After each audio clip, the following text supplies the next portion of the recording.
ఈ రోజు నుంచి నీ కర్మ పూర్తిగా తొలగిస్తా. 10 రూపాయలు ఖర్చు అయినా పర్వాలేదు. ఆసుపత్రికి పోతే ఇంకా వేలు ఖర్చు పెట్టుకున్నా నీకు బాగు చేయలేరు. నీ ఒంట్లో ఫలాంది ఉన్నది అనేటువంటి నిర్ధారణ ఎన్ని ఫోటోలు తీసుకున్నా, ఎన్ని ఎక్స్రేలు తీసుకున్నా అది కనపొచ్చేది కాదు. అది గాలి సంబంధం కనుక ఈ ఆరోగ్యం బాగుంటుంది.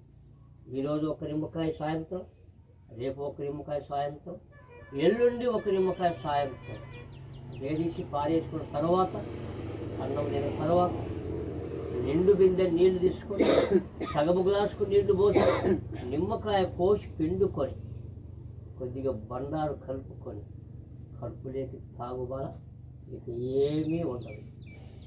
అది మాత్రం ఒక నిమ్మకాయ తల కింద పెట్టుకునేది.